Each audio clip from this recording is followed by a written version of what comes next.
Hello friends. आप सभी का स्वागत है एक और नए वीडियो में।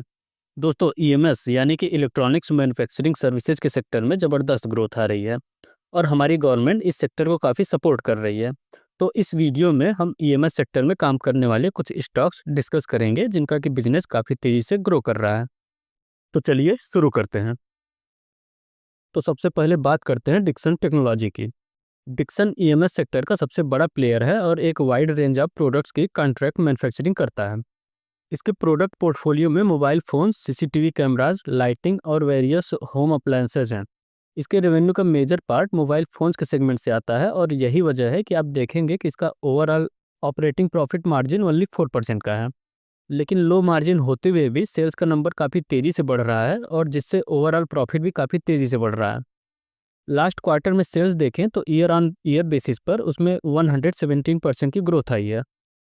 और कई एनालिस्ट तो यह भी मान रहे हैं कि अगले 4-5 सालों तक यह 40 से 50% की एनुअल ग्रोथ दिखा सकता है। यही वजह भी है कि डिक्सन का शेयर काफ़ी हाई पी मल्टीपल पर ट्रेड करता है।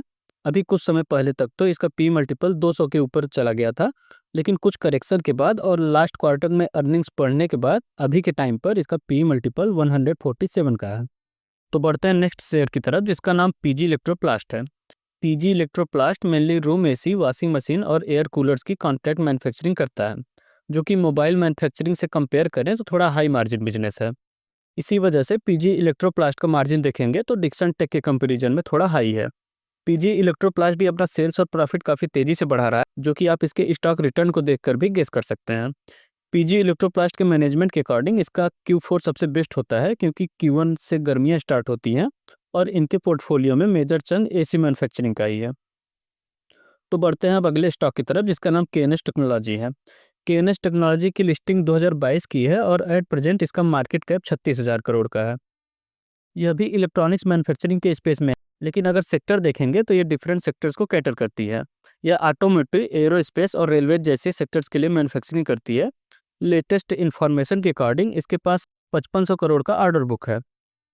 इसका अभी Q3 का रिजल्ट नहीं आया है, लेकिन Q2 के रिजल्ट देखेंगे तो sales year on year basis पर 48% से बढ़ा है और ये ट्रेंड पिछले 3-4 साल से लगातार चल रहा है। अब बात करें इस वीडियो के आखिरी स्टॉक की तो उसका नाम है अंबर एंटरप्राइजेज लिमिटेड। अंबर का major revenue room air conditioner की मैन्युफैक्चरिंग से आता है। इसके Q3 का रिजल्ट देखें तो इसने 65% से अपना सेल्स ग्रो किया है।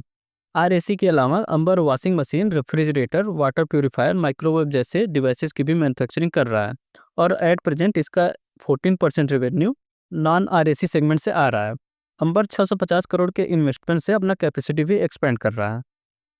दोस्तों, नो डाउट कि ईएमएस सेक्टर में बहुत ही जोरदार टेलविंड है और उसके पीछे एक बड़ा ट्रिगर गवर्नमेंट द्वारा दी जाने वाली पीएलआई स्कीम है और इस सेक्टर में स्कोप अभी भी बहुत ही इमेंस है। अभी हमें अपने इंपोर्ट को जीरो पर लाना है और फिर दूसरी कंट्रीज में एक्सपोर्ट को भी ऊपर ले जाना है। और कुछ रिपोर्ट तो यह भी बता रहे हैं कि आने वाले कुछ सालों तक यह पूरा सेक्टर ही 32% से ग्रो करेगा। लेकिन इस सेक्टर में काम करने वाले स्टॉक्स में दो मेजर चैलेंजेस हैं। एक तो इस सेक्टर की कंपनीज को ट्रैक करना थोड़ा मुश्किल है। दूसरा, मार्केट ने इस सेक्टर की ग्रोथ को ऑलरेडी डिस्काउंट कर लिया है और इस सेक्टर के ऑलमोस्ट सारे स्टॉक 100 के ऊपर के पी मल्टीपल पर मिल रहे हैं। कुछ तो 200 के आसपास भी हैं और यह भी तब है जब ये सारे स्टॉक ऊपर से 20 से 25% करेक्ट हो चुके हैं। तो आपको प्रॉपर रिसर्च करके ही इस सेक्टर में इन्वेस्ट करना चाहिए क्योंकि इस सेक्टर में कंपटीशन भी काफ़ी तेज़ी से बढ़ता हुआ दिख रहा है। तो दोस्तों, इस वीडियो में इतना ही। अगर ये वीडियो आपको पसंद आया है तो इसे लाइक कर दें, साथ ही चैनल को सब्सक्राइब कर लें। तो मिलते हैं नेक्स्ट वीडियो में, तब तक के लिए बाय बाय।